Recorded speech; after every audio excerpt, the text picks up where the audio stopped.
It began with a lie whispered over the phone, an anonymous tip that turned an elderly couple's quiet morning walk for apples and bread into a nightmare of flashing lights and cold steel.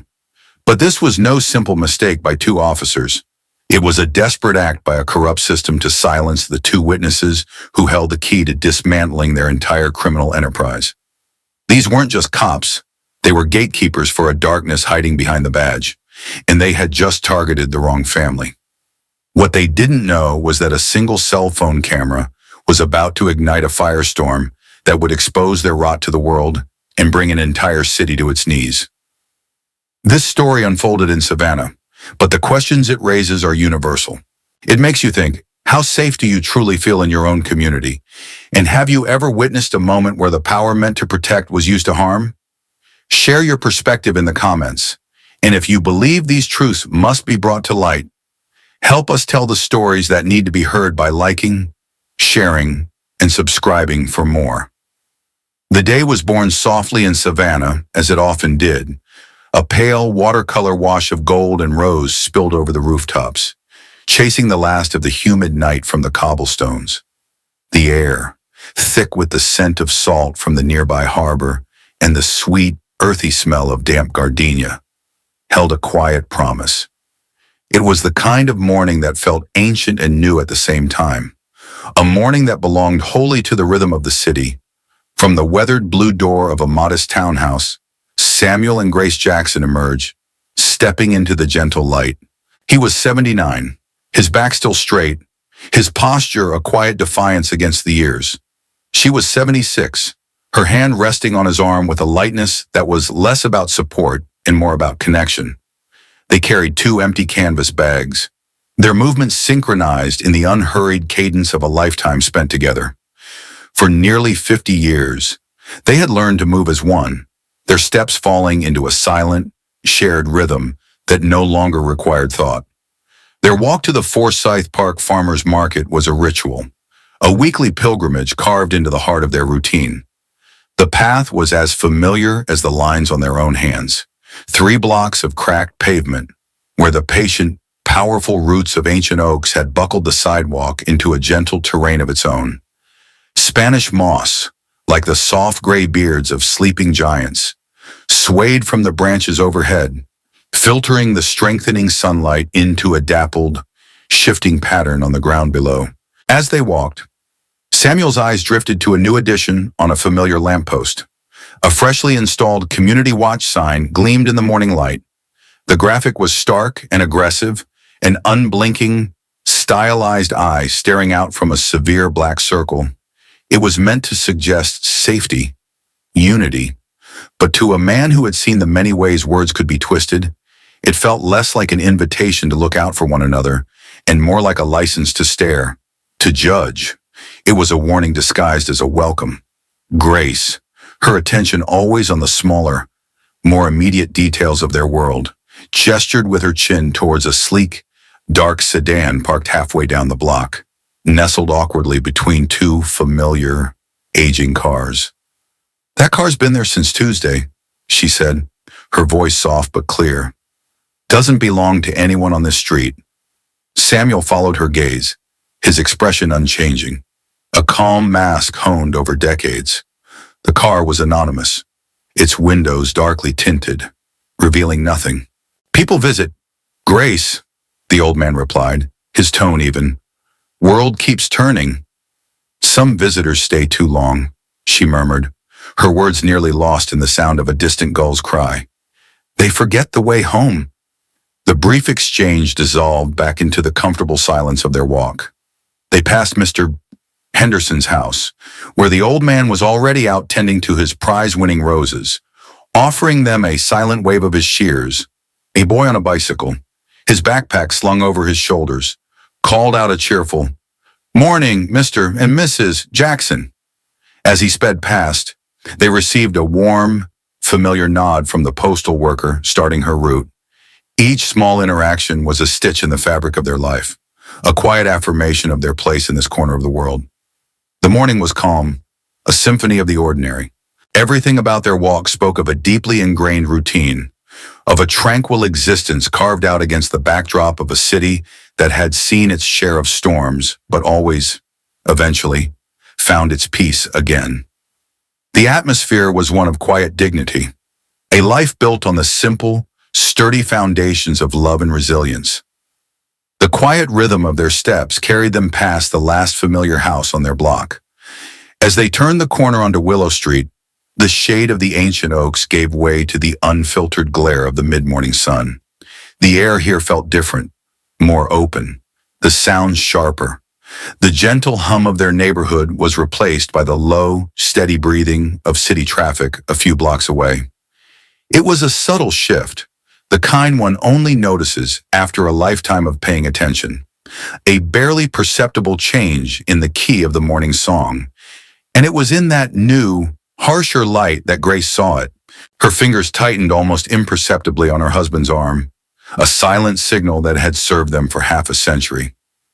At the far end of the street, sitting deliberately at the corner, was a black and white patrol cruiser. It wasn't one of the older models that usually patrolled their district, driven by officers they knew by name. This one was new, its paint gleaming, its presence humming like an unanswered question. The engine was running, a low, patient idle that sounded less like waiting and more like stalking. Samuel's pace, already unhurried, slowed to a near stop. He saw the car, and in that instant, the bright Savannah morning receded. It was replaced by a flicker of memory, sharp and cold as a shard of glass. It wasn't a single, coherent thought, but a phantom sensation. The rough wool of a different uniform scratching his cheek as he was shoved against a brick wall in 1968. The reek of stale cigar smoke on a different officer's breath. The same flat, dismissive tone in a voice that had judged him long before he'd ever opened his mouth. It was the old, familiar weight of being seen not as a man, but as a problem to be managed. Suspicion, he had learned long ago, was the only thing men who looked like him were offered freely. Protection was a privilege reserved for someone else. He drew in a slow, deep breath, the air feeling suddenly thin. He placed his free hand gently over Grace's, a silent response to her silent warning. They kept walking. Each step was measured, steady, the gait of people who know too well that any sudden movement can be misinterpreted, that in the wrong eyes, fear can look exactly like guilt. The cruiser's door opened with a dull, metallic pop that seemed unnaturally loud in the quiet street. An officer with mirrored sunglasses emerged, the lenses reflecting a warped, miniature version of the elderly couple walking toward him. His jaw was set tight enough to splinter glass, and his hand hovered near his belt, not quite on his holster, but close enough to make its presence a shout.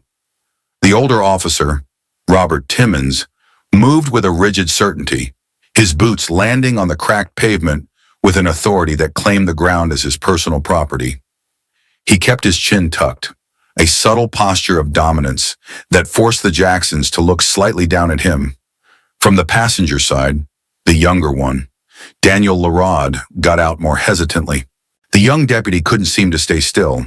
His eyes flickered from his partner's stone-faced profile to the elderly couple, to the textured grip of his own holster, as if he were trying to check that all the pieces of this sudden reality were securely in place. Samuel stopped a respectable 10 feet away, his expression calm, his gaze level. "Morning," he said, his voice even and low, a simple offering of civility into a tense space. Timmons ignored the greeting entirely. His mirrored lenses scanned them from head to toe. "Got IDs on you?" The question was sharp, clipped of all pleasantry. "At our house, 2 blocks that way," Grace answered, her tone polite but unyielding.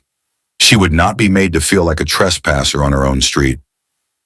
"Convenient," Timmons said, the single word dripping with a cynical disbelief that soured the morning air. The officer let the silence stretch for a beat, a deliberate tactic to unsettle them. Then he spoke again, his voice flat and official. "We received a report of someone matching your description carrying a weapon." The accusation was so absurd, so disconnected from the reality of the sun-warmed street and the 2 old people holding canvas bags, that for a second, it didn't seem real, The mist of memory around Samuel seemed to thicken, pulling the world into a strange, tense stillness. Timmons took a single, deliberate step closer. The mirrored sunglasses were now just a few feet away, showing Samuel his own face, distorted and small. "So what's in the bags? You seem in a hurry to get them home?" Samuel held the officer's invisible gaze. He slowly lifted one of the canvas bags, just slightly, so the apples inside shifted and knocked together with a soft, hollow thud. He looked down at the bag, then back at the officer. "Apples," Samuel replied, his voice still unshaken, a low and steady anchor in the rising tension. "And a loaf of bread for lunch.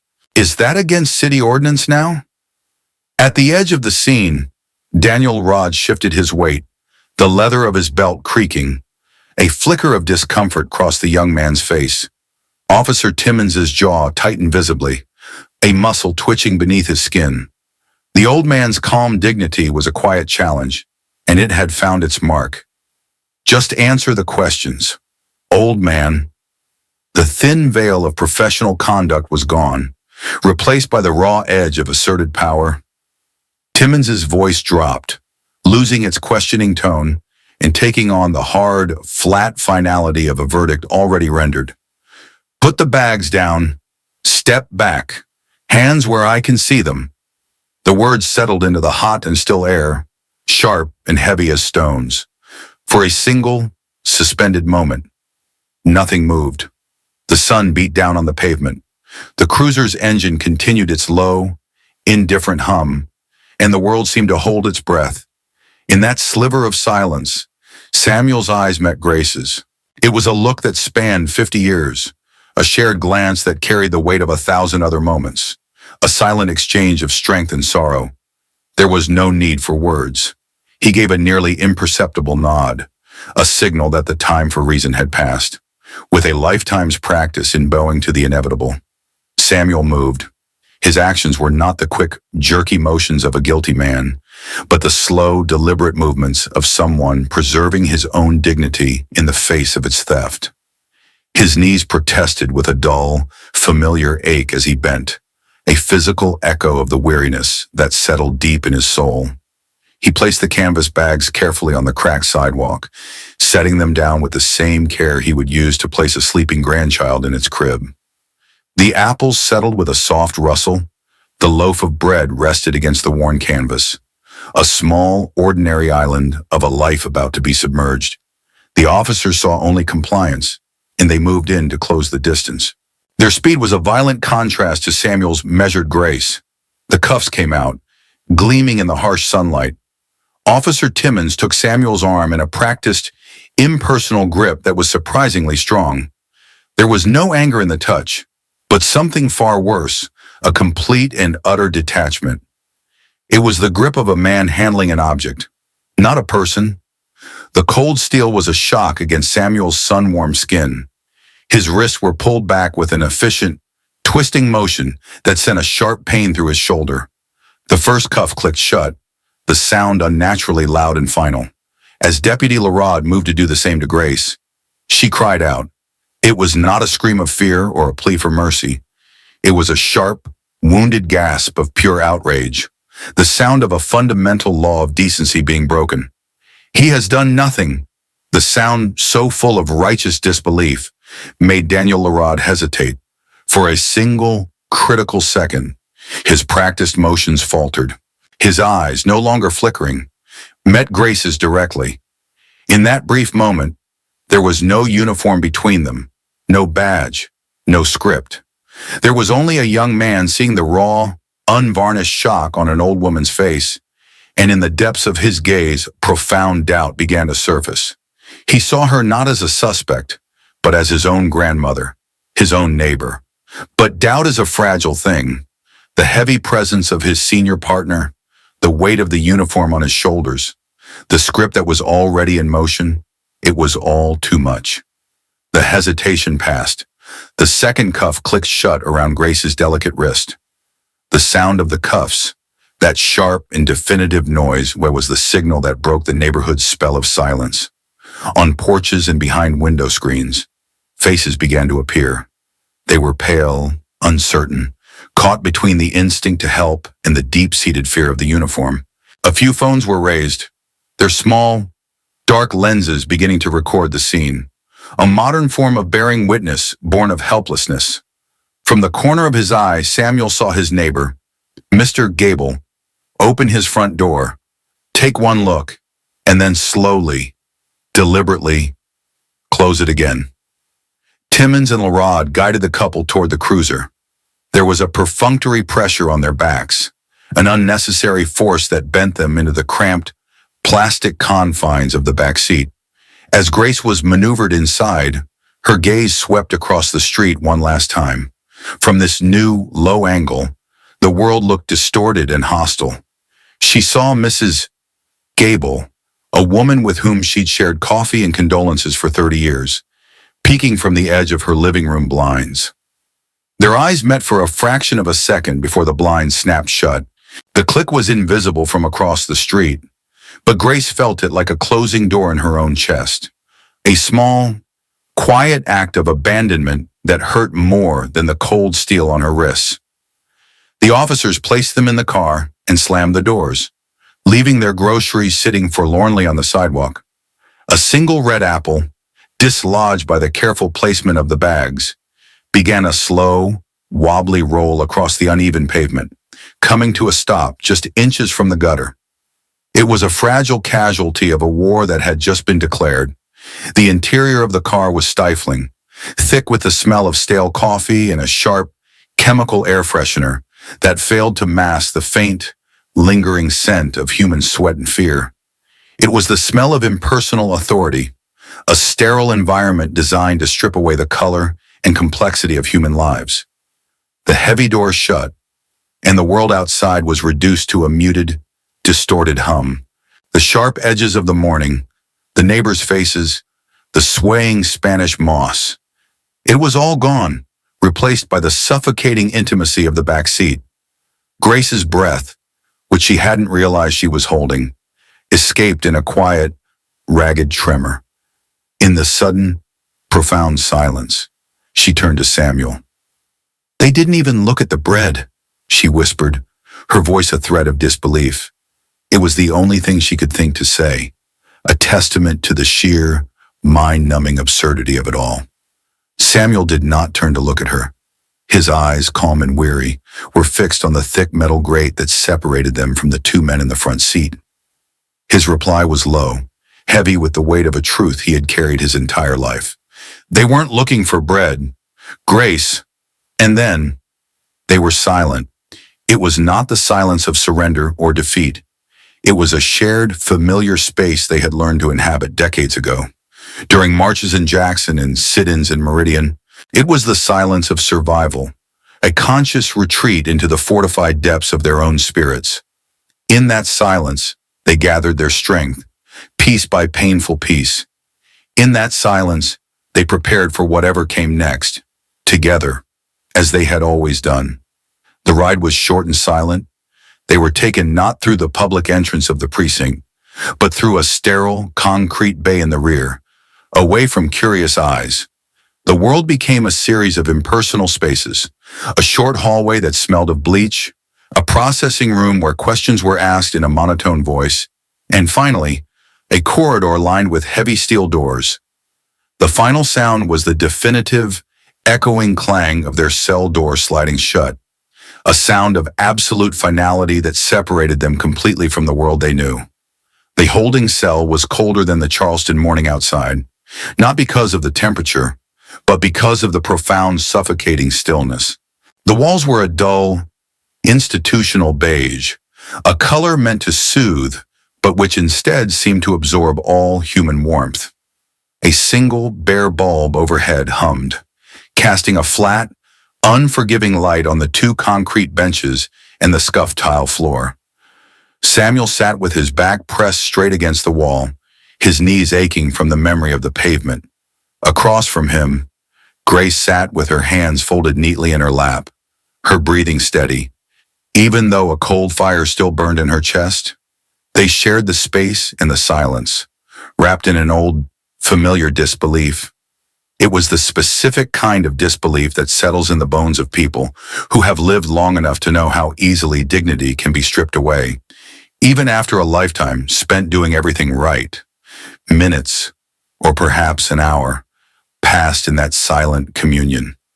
The quiet was broken only by the sound of approaching footsteps and the rhythmic jangling of keys.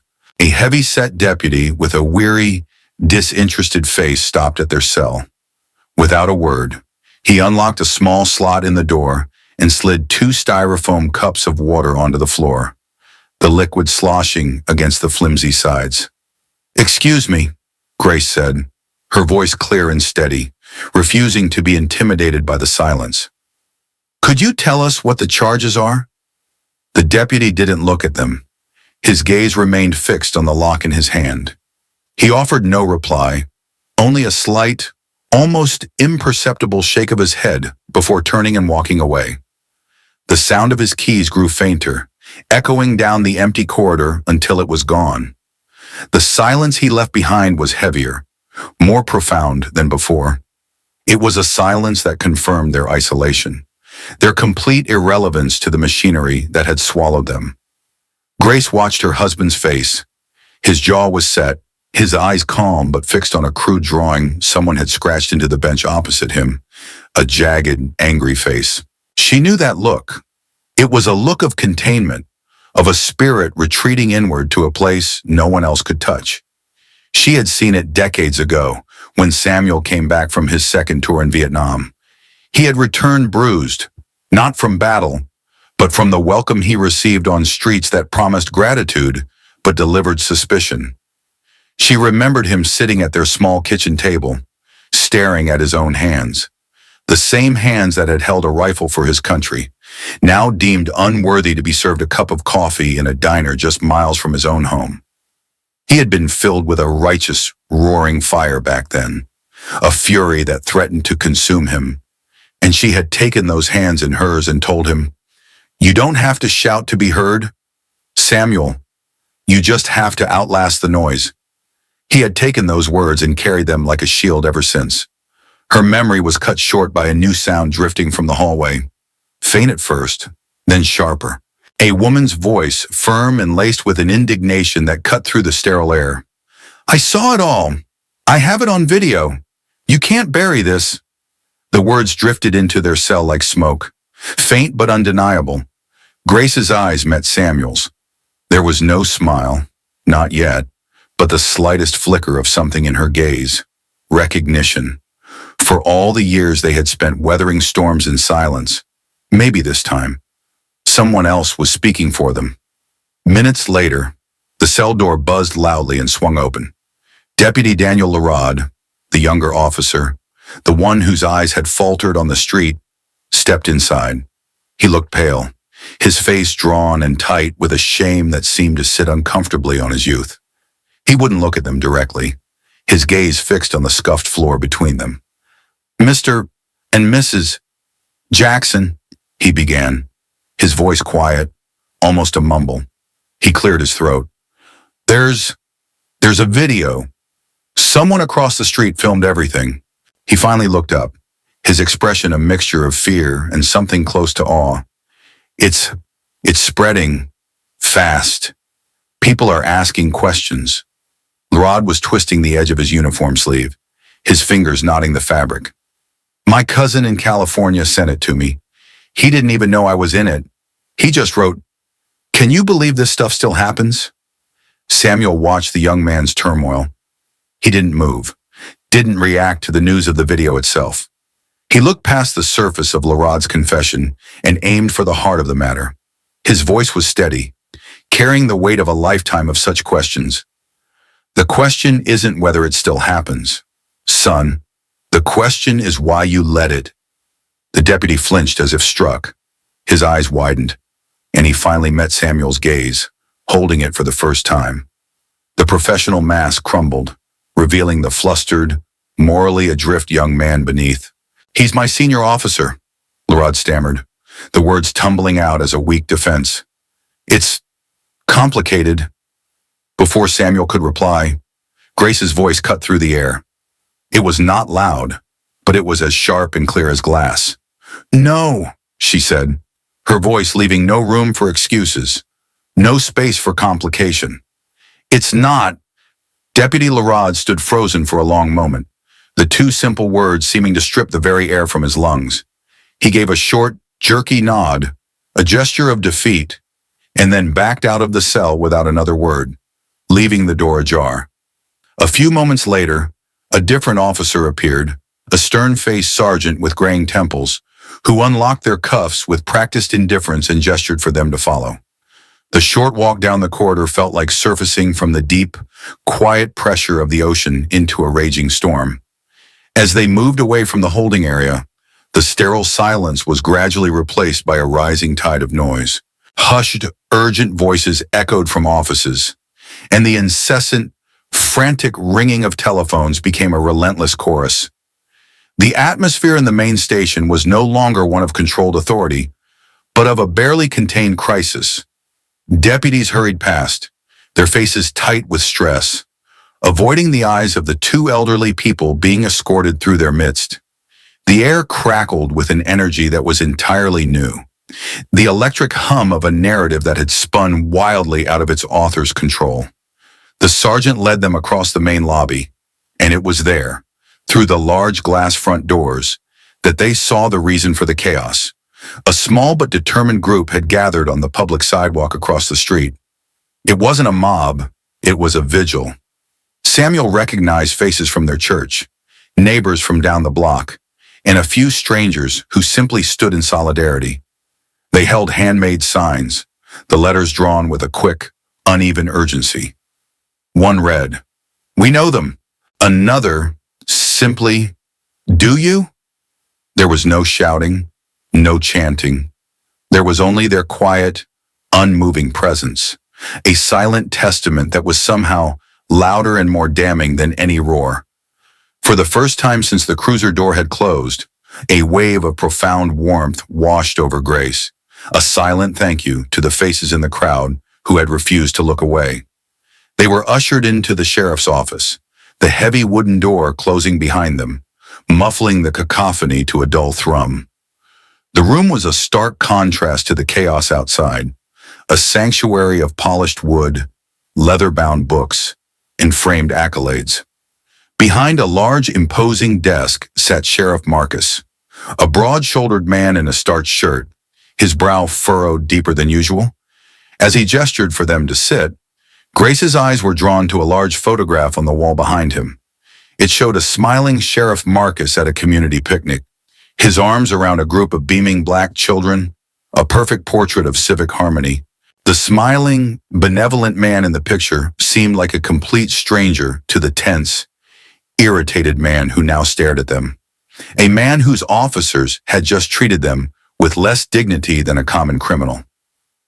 "I understand you're upset," Sheriff Marcus began, his voice practiced and smooth, the kind of bureaucratic calm designed to soothe without admitting fault. "And I want to assure you that we will conduct a full internal review. Officer Timmons believed he was acting on a credible tip. The words were meant to be a balm, but they were salt on a fresh wound." Samuel leaned forward just slightly, his hands resting on his knees. His voice was even, but it cut through the sheriff's placating tone. "Who gave him the tip, Sheriff?" Marcus hesitated for a fraction of a second, his smooth facade cracking. "It was an anonymous call." "Anonymous," Grace repeated, the word tasting like poison on her tongue. Her voice, though soft, filled the room with the weight of decades. "How many innocent people, Sheriff, have had their lives torn apart by a ghost on a telephone?" The question hung in the air, unanswered. Before the sheriff could formulate a response, Samuel spoke again, his voice resonating with a quiet, unshakable authority. "This wasn't a misunderstanding. Sheriff, a misunderstanding is when you pick up the wrong coat at a restaurant. This is a pattern, and patterns don't break just because someone calls them by a different name." Just as Marcus opened his mouth to reply, the office door opened without a knock. Linda Lattimore, their neighbor, stood in the doorway, her expression a mixture of anger and fierce determination. Marcus stood up, his official authority bristling. Ma'am, this is a restricted area. It was a public sidewalk, Linda retorted, walking into the room without an invitation. She wasn't shouting, wasn't theatrical. She simply walked to his polished desk and placed her phone on its surface. The screen still lit. I'm just bringing the public record into the room. The video is already everywhere. People have already seen it. Her voice was steady, sharp as glass. Or would you rather we all discussed it out on the street with the news crews? The sheriff stared at the phone as if it were a live grenade. The air in the room was thick with a new, undeniable truth. The carefully constructed walls of his authority had been breached, not by force, but by a simple, unshakable fact captured on a pocket-sized screen. The meeting ended soon after. There were no real apologies, only vague promises of further investigation. As the same stern-faced sergeant escorted them back toward the lobby, they passed an alcove near the records room. Deputy Daniel Larod was standing there, clearly waiting for them. He looked smaller without the harsh sunlight and the presence of his partner. He stepped forward as Samuel drew near, his eyes finally meeting the old man's gaze. His voice was low, barely a whisper, and full of a shame that was raw and genuine. "Sir," he said, his throat tight, I knew it didn't feel right. I should have said something." They didn't speak on the walk home. There was nothing left to say. The short distance that had felt so peaceful that morning now seemed charged with a new, unwelcome energy. Faces peeked from behind curtains, and the silence from their neighbors was no longer one of comfortable familiarity, but of awkward uncertainty. Stepping through their own blue front door and closing it behind them felt like reaching a sanctuary. The sudden, profound quiet of their living room, filled with the scent of old books and Grace's lemon polish, was the first true breath they had taken in hours. The weight of the day settled upon them like a physical presence. Grace moved automatically to the kitchen to put on the kettle for tea, her hands performing the familiar ritual on their own. Samuel sank into his favorite armchair, the one worn smooth by decades of use, and let his head fall back. For a few precious minutes, the world was held at bay by the sturdy walls of their home. The ticking of the grandfather clock in the hall was the only sound, a steady, rhythmic heartbeat reassuring them that time, at least, was still moving forward in an orderly fashion. It was a fragile peace, a brief harbor in an unexpected storm, and they clung to it. But the storm had followed them home. The quiet was first broken by a low, powerful hum, a sound that was fundamentally alien to their sleepy street. It was the sound of heavy, well-tuned engines, where there should have been only the rustle of leaves and the distant laughter of children. Samuel's eyes opened. He rose from his chair, his exhaustion momentarily forgotten, and moved to the front window, parting the blinds with a single finger. Lined up in front of their small townhouse were two immaculate black SUVs, their tinted windows reflecting the placid houses across the street like dark, distorted mirrors. They weren't local, they weren't police, they were something else entirely. As he watched, two figures emerged from the vehicles. One was a tall, lean man in a dark, perfectly tailored suit. The other, a woman, shorter and broad-shouldered, moved with a steady, deliberate posture that spoke of immense confidence. Their shoes were not made for Savannah's cracked sidewalks, and their presence carried a quiet finality. Samuel let the blind fall back into place, the soft click echoing the closing of a chapter. He turned to Grace, who was now standing in the doorway to the living room, a question in her eyes. He only needed one word. "Federal." A moment later, a firm but polite knock sounded at the door. Grace opened it to find the two figures standing on her porch. "Mrs. Jackson?" the man asked, his voice low and measured. "My name is Special Agent Nathan Reeves. This is my partner, Special Agent Sophia Marquez. We're with the Department of Justice. May we have a moment of your time?" They were invited in. The agents moved into the cozy, sunlit living room with an air of professional detachment, their sharp, dark suits a stark contrast to the soft, worn furniture and the vibrant colors of Grace's handmade quilts. Agent Sophia Marquez had a way of observing the room that was deeply unsettling. Her dark, intelligent eyes didn't just see the family photos on the mantel, pictures of children and grandchildren spanning decades. They seemed to be calculating the years between them, cataloging the lives lived as if they were pieces of evidence. When Agent Nathan Reeves spoke, he placed his slim leather briefcase on the floor beside his chair, not on the coffee table between them. It was a subtle gesture, a professional choice that maintained a clear and unambiguous barrier. Reeves came straight to the point. He leaned forward, his hands clasped between his knees, his expression serious. "Mr. and Mrs. Jackson," he began, his voice calm but carrying an undeniable weight. "What happened to you this morning was not just a wrongful arrest. It was a direct and catastrophic compromise of an ongoing federal investigation." The words landed in the quiet room like stones dropped into a perfectly still pond. Grace's brow furrowed in confusion. "Compromised? We were just walking home." "To them, you were," Reeves affirmed, nodding slowly. "And that was the entire point. For the last 6 months, you have been our key confidential witnesses." He saw the shock on their faces and continued, laying out the cold, unbelievable facts. "The information you provided about suspicious financial activities at the shipping company where you volunteer, Mr. Jackson, was the linchpin of our corruption probe into 3 county departments, including the sheriff's. Your job was to be invisible, to observe, to listen. Officer Timmons, in his infinite wisdom, just put a blinding spotlight on you." The room was silent for a long moment as the sheer, terrifying scale of the situation settled over them. They weren't just victims of a random act of prejudice. They were pieces in a much larger, more dangerous game that they had never fully understood.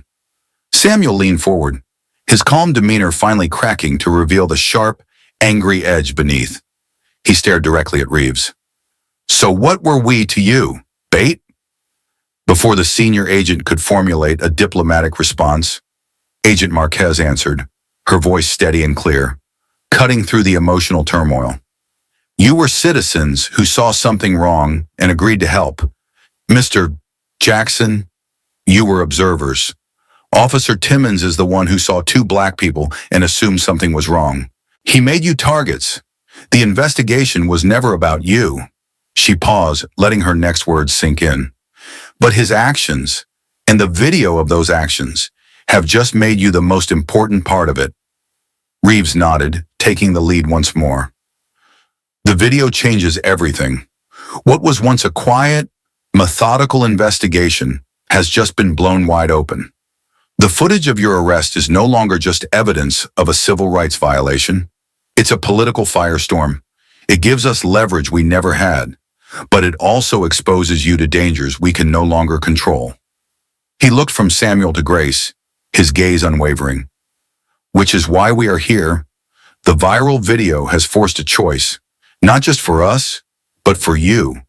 We can let this fade, let it become just another 24-hour cycle of online outrage that ends with a quiet settlement and no real change. Or we can use it. We can use the spotlight he put on you to burn down the entire corrupt system we were investigating. The choice is whether this becomes just a sad story or the beginning of a much larger one." The choice hung in the quiet living room, as tangible and heavy as the humid Savannah air. The 2 agents sat perfectly still, their professional calm a stark contrast to the emotional cataclysm they had just unleashed. They were waiting for an answer, but Samuel wasn't looking at them. He was looking at Grace. It wasn't a look that asked a question, but one that sought confirmation of a lifetime of shared conviction. In her eyes, he saw no fear, only the familiar, steady light of resolve that had guided them through every storm they had ever faced. In that extended moment of silence, the years seemed to collapse. Samuel was no longer just an old man in an armchair, but a living repository of a long, hard-fought history. His mind, unbidden, flickered back. He saw himself as a young man, lean and hardened, stepping off a plane from Vietnam onto American soil, the uniform on his back feeling less like a badge of honor and more like a target.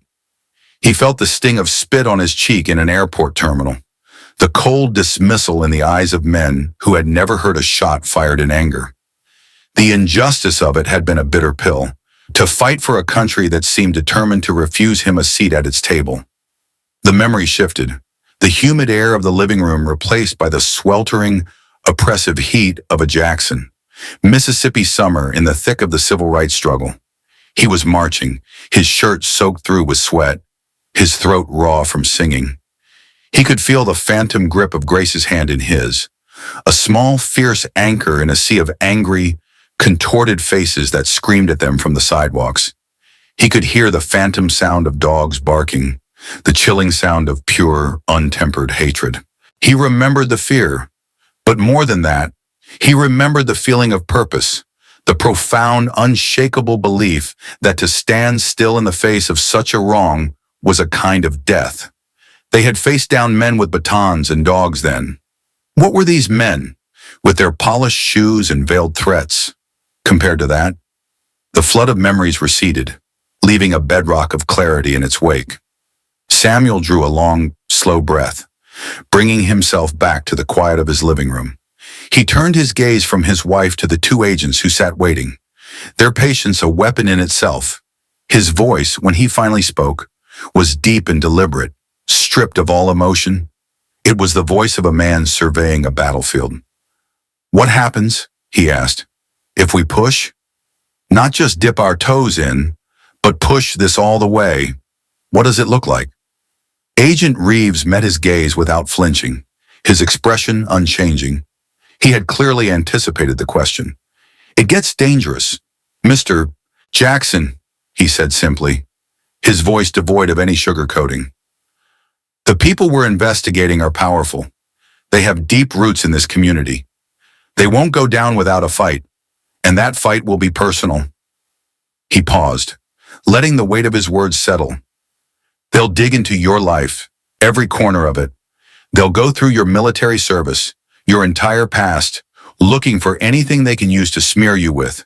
They will subpoena your friends. They will talk to your neighbors. They'll say you provoked the arrest, that you have a history of being difficult, that you're just angry, that you don't represent anyone but yourselves. They will try to turn the heroes of this story into the villains. It will be ugly." Before Samuel could even begin to process the grim but expected litany of threats, Grace spoke. Her voice was quiet, yet it commanded the absolute attention of everyone in the room. She hadn't moved, her hands still folded in her lap, but her spine was as rigid and unyielding as the oak trees outside. "Agent Reeves," she said, her voice carrying the clear, ringing tone of a church bell. "I have marched too many miles, buried too many friends, and watched too many good mothers cry to sit quiet now because some powerful men might get angry." She looked from Reeves to Marquez. "You tell us it will get dangerous. Sir, for people like us, it has never been safe." The declaration, so simple and yet so profound, hung in the air, a truth so absolute it left no room for argument. Agent Marquez's lips curved into something that wasn't quite a smile, but a deep and genuine spark of respect. Reeves gave a slow, single nod. "Very well," he said. He and Marquez stood up, their movements crisp and efficient. "You need to understand," the senior agent added, his tone shifting. "From this moment on, you are no longer just witnesses providing background information. You are the case, and the entire country is about to be watching." After the agents left, the profound silence they left behind was heavier than their presence had been. The ticking of the grandfather clock seemed to count down to a future that was no longer their own. That night, the house felt different. The familiar creaks of the old floorboards no longer sounded like the house settling, but like furtive footsteps outside. Just after midnight, Samuel rose from his bed and went to the front door, checking the lock he knew was already bolted. He glanced through the blinds, across the street, where there had been nothing before. A beat-up pickup truck was parked. It sat there in the darkness, engine off, for 10 long, unnerving minutes before its lights flickered on and it quietly pulled away.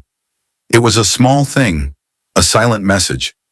The danger Agent Reeves had spoken of was no longer a hypothetical. It was here. He found Grace in the living room, bathed in the soft glow of a single lamp.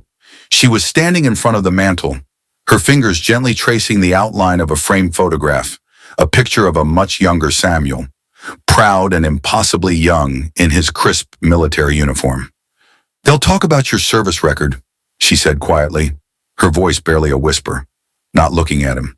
"They'll find that one reprimand you got in boot camp for that fist fight. They'll twist it and say you have a history of violence." Samuel came to stand behind her, his large, warm hands coming to rest on her shoulders. "And they'll find the records of every community meeting you've ever organized, every petition you ever signed, every protest you ever attended," he replied, his voice a low rumble. "And they'll say you're a radical, an agitator." She leaned back into his steady presence, a small, weary sigh escaping her lips. "So, we're a violent radical and a quiet agitator." A hint of dark humor touched her voice. "Sounds like we haven't changed much in 50 years. A low chuckle rumbled in Samuel's chest, a tired but unbroken sound. He looked at their reflection in the glass of the picture frame. Two old people, etched with the lines of a long life, standing together against a gathering storm. "Good," he said, his voice deep and deliberate. "Let them not be surprised by what comes next." The next morning, the news of the Jacksons' ordeal, amplified by the viral video, had settled over their neighborhood not like a fading echo, but like a heavy morning fog. The story was no longer just a shocking clip on a screen. It was a reality that had unfolded on their own streets, to their own people. It began not with a plan or a leader, but with a single, simple act. Mrs. Henderson, the lady with the prize-winning roses, brought a folding chair and a thermos of coffee and sat down on the public sidewalk across from the Savannah Police Department. She was soon joined by the young postal worker, her shift over for the day. Then came a veteran in a faded Marine Corps jacket, who simply stood at attention for an hour before unfolding a small stool. By noon, without a single phone call or organized plea, there were 20 people. By late afternoon, nearly 100. They came from all walks of life, pastors and college students, mothers balancing toddlers on their hips, mechanics with grease still under their fingernails. They sat in neat, quiet rows of folding chairs, their gazes locked on the impassive glass doors of the station. They held no signs. They chanted no slogans.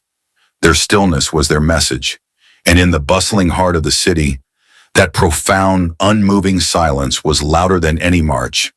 From a second-story window in the precinct, Officer Robert Timmons watched them gather, a smug smirk twisting his lips. He took a long sip of his coffee and nudged a fellow officer standing beside him. "Look at 'em," Timmons scoffed, his voice dripping with disdain. "Think they're changing the world with their little book club meeting? They'll be gone by dinner, the moment it gets a little uncomfortable."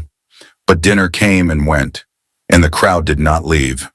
As the sun began to dip lower, casting long shadows across the street, their numbers only grew. More chairs were unfolded. Thermoses of soup and hot chocolate were passed down the lines. The smirk on Timmons's face slowly faded, replaced by a look of sour disbelief. He saw the quiet resolve in their posture, the sheer, immovable weight of their collective presence. It wasn't an angry mob he could dismiss. It was a jury.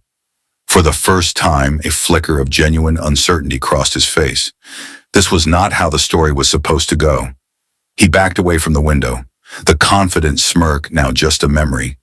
Grace felt the pull of that silent gathering from her living room. It was a call she recognized deep in her bones. As she took her place in a recently vacated chair, a woman she didn't know squeezing her hand in welcome. She was transported back in time. For a moment, she felt the phantom pressure of another woman's arm locked with hers, the humid air of a meridian summer, the shared, terrified strength of daring to stand outside a courthouse that held all the power. The memory wasn't a ghost, it was a reinforcement, a reminder that this battle was just one more river to cross in a very long journey. When Samuel arrived a short while later to sit beside her, A quiet ripple of acknowledgement moved through the crowd. No one cheered or clapped. They simply made space. A path opened for him as if by some unspoken, mutual understanding. A silent gesture of profound respect. They were not the leaders of this protest. They were its heart, the quiet center around which this new community had formed. Inside the station, the atmosphere was thick with a frustrated tension. From his office, Sheriff Marcus watched the silent crowd, his jaw tight. This was a siege he couldn't break. There were no laws being broken, no orders to give. They were simply sitting, watching, and waiting, and it was unnerving his entire department. Near the public entrance, Deputy Daniel Larod stood as if rooted to the spot, unable to look away from the scene outside. He felt he owed them something, this quiet crowd. He owed them his voice, but he hadn't known how to use it. A young man from the protest, holding a simple cardboard sign that read, "We are your neighbors," approached the glass door, catching Larod's eye. The young man didn't seem angry, just genuinely curious. "You know them, don't you?" he asked, his voice clear enough to be heard through the glass. "The Jacksons? I see them at the store. He always holds the door for everyone." Larod could only manage a single, tight nod, a lump forming in his throat. "So," the young man continued, his gaze steady and unwavering, "are you going to hold the door for them?" He didn't wait for an answer. He simply turned and rejoined the silent, watchful line. As dusk began to settle, painting the sky in shades of bruised purple and orange, a new figure arrived. Reverend David Holloway, a man whose voice had commanded Savannah's pulpits and conscience for 40 years, walked toward the crowd. His Bible was tucked under one arm. He didn't take a microphone or address the crowd. He simply nodded once to Samuel and Grace, and then lowered his tall frame into an offered folding chair in the front row. His presence was a silent sermon, a powerful affirmation that added the unshakable weight of moral and spiritual authority to the vigil. The jury was no longer just watching, it was complete. The silent protest continued for 3 more days. It was an immovable object, a quiet, dignified siege that the city could no longer ignore. The constant, silent pressure worked its way through the foundations of the sheriff's department, forcing a response that could not be another press release or a vague promise. A formal hearing was announced, a direct consequence of a community that had simply refused to look away. The air inside the Chatham County Courthouse felt heavy, thick with the weight of both history and nervous anticipation. The grand, wood-paneled room, with its high ceilings and tall arched windows, had seen a century of the city's dramas unfold. Today, it was not filled with reporters or legal observers, but with the same faces that had occupied the folding chairs outside the precinct. Neighbors, veterans, and families packed the polished oak benches, their presence transforming the intimidating chamber into a space of communal witness. On the opposite side of the aisle, a somber line of uniforms sat stiffly. Sheriff Marcus, his face a mask of weary resignation. Officer Timmons, his jaw set in a posture of sullen defiance, and Deputy Larod, who stared intently at his own polished shoes as if they held the answers to the universe. The bailiff called the room to order, and a profound silence fell. It was an absolute stillness, filled with the unspoken histories and shared anxieties of everyone present. In that quiet, Grace's gaze drifted to the back of Sheriff Marcus's head. She saw not the powerful, embattled lawman, but a lanky 16-year-old boy with a clumsy smile, carefully bagging her groceries at the old Piggly Wiggly on Saturdays. He had always been so polite, so careful not to bruise the peaches, always calling her ma'am. She wondered, with a deep and hollow ache, where that boy had gone, and what had happened along the way to curdle his youthful respect into this hard, compromised authority. Special Agent Nathan Reeves rose from his seat at the front table. He moved with a quiet, commanding presence that drew every eye in the room. He did not approach a podium, but simply stood where he was, a slim manila folder in his hand. His voicing when he spoke was measured and firm. carrying to the back of the room without any need for amplification. We are here today to present the findings of the Department of Justice's official review into the events of August 12th, concerning the arrest of Mr. and Mrs. Samuel and Grace Jackson. Reeves paused, his eyes sweeping across the room. It is the finding of this office that the actions taken by officers of the Savannah Police Department constituted the use of excessive force without just cause. This resulted not only in a gross violation of the civil rights of two decorated and respected members of this community, but also in the direct compromise of an ongoing federal investigation into public corruption. A quiet, collective intake of breath rustled through the benches where the community sat. The words, so clinical and official, landed with the force of a physical blow, validating everything they had silently protested. Reeves continued, his tone unwavering as he laid out the consequences. Effective immediately, Officer Robert Timmons is terminated from his position and will face formal federal charges for civil rights violations. Timmons' head jerked up, a flash of pure disbelief in his eyes, but he said nothing. A quiet sigh of relief, of justice, rippled through the crowd. Deputy Daniel Larod, Reeves went on, will be suspended without pay for a period of 6 months and will be placed under federal review for his failure to intervene. Larod did not look up. He seemed to shrink in his chair, the judgment of visible weight upon his shoulders. Finally, Reeves concluded, his gaze settling on the sheriff.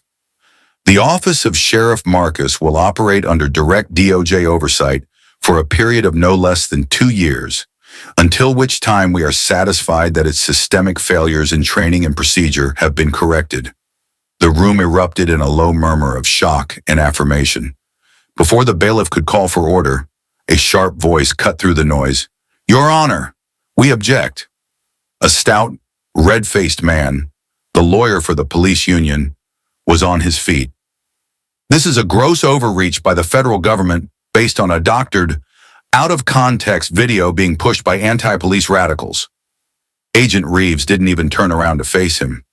He simply addressed the room, his voice calm but laced with ice.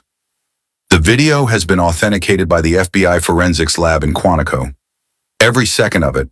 And the only thing out of context here, counselor, is decorated veterans being treated like criminals on the very streets they fought to defend. The lawyer stood for a moment, his mouth slightly open, completely disarmed. He then sank back into his chair. His face flushed a deep, mottled red. A quiet, powerful ripple of affirmation, of a truth finally spoken and acknowledged, moved through the benches. It was over. When the hearing was formally adjourned, Agent Reeves walked directly over to where Samuel and Grace were sitting. The stern, official mask had softened, replaced by a look of profound respect. Mr. and Mrs. Jackson, he said quietly, the department thanks you for your cooperation, your courage, and your remarkable restraint. He reached into his folder and withdrew 2 crisp, official envelopes. Both of you have served not just this country, but your community, with a dignity that is an example to us all. This will formally document your role as federal witnesses in the subsequent cases. He handed one envelope to Samuel and the other to Grace. There were no medals, no grand applause, just 2 pieces of paper, heavy with all they had endured and everything the world could no longer deny. Samuel accepted his envelope with a steady hand. His gaze lingered on Reeves for a long moment before he gave a single, solemn nod. His voice was deep and calm, the kind of tone that carried to everyone sitting nearby without any strain. Paper doesn't fix what's broken, the old man said, his eyes full of a weary wisdom. But it can make sure people don't forget. Samuel's words settled in the quiet courtroom, a final, poignant truth in a room built for parsing facts. Agent Reeves gave him a nod of deep, personal respect, a gesture that went beyond professional duty. Around them, the community members began to rise, not with loud celebration, but with a slow, collective movement, their quiet dignity mirroring that of the couple they had come to support. Grace placed her hand on Samuel's arm, and together, they too stood and turned to face the tall, sunlit doors at the back of the chamber. As they pushed open the heavy oak doors, the muted quiet of the courthouse was instantly replaced by a flood of warm, golden sunlight and the gentle hum of the city. They stepped out onto the wide stone landing at the top of the courthouse steps, and for a moment, they simply stood there, blinking in the brightness, letting the warm afternoon air brush against their faces. Then, the sound began. It wasn't the roar of an angry protest or the chaotic shouting of a victory. It was a slow, steady, rhythmic applause that rose from the crowd of neighbors and friends gathered on the steps below. It was the sound of 100 pairs of hands speaking a language of profound respect and shared relief. A steady heartbeat for a community beginning to heal. As they began their slow descent, Samuel's gaze swept over the faces looking up at them. He saw Reverend David Holloway standing near the bottom of the steps. The Reverend wasn't clapping. He simply met Samuel's eyes and gave a slow, deep nod, a gesture of spiritual and personal respect that resonated more deeply than any applause ever could. Beside him, Samuel saw Linda Lattimore. She was holding her phone, but she wasn't recording. Her work was done. A small, determined smile played on her lips, the quiet, satisfied look of a person who had seen an injustice and simply refused to let it stand. The applause softened to quiet murmurs of support and welcome as they reached the bottom of the steps. The path before them was clear. Samuel turned to his wife, his voice soft enough that only she could hear. "Ready to go home?" Grace looked at him, her eyes weary but glinting with an unbreakable resolve. She nodded once, a simple, powerful affirmation. They began to walk, their pace as measured and deliberate as it had been that morning, so many lifetimes ago. They moved together, a single, steady unit, their steps falling into the familiar rhythm that had carried them through 50 years of joys and sorrows. They walked away from the courthouse, away from the crisis, and back toward the quiet life that had been so violently interrupted. They were almost home. Their street was quiet again, the late afternoon sun casting long, peaceful shadows across the pavement. The world had returned to its proper shape. Samuel broke the comfortable silence, his voice returning to the familiar, gentle cadence of their everyday life. "Think the tomatoes will need watering?" Grace squeezed his hand, her touch firm and reassuring, a silent answer to a question much deeper than the one he had asked. "The tomatoes will be fine, Samuel," she said, her voice full of a quiet, unshakable certainty. "We planted deep roots." The moment was not a final victory, not the end of a long struggle, but a beginning. It was the start of a new chapter, and they continued walking toward it with the entire city watching, not to judge or to suspect, but finally, to understand. They continued walking, not towards an ending, but towards the quiet continuity of a life they had built, a peace they had earned, and a tomorrow the whole city would now help protect.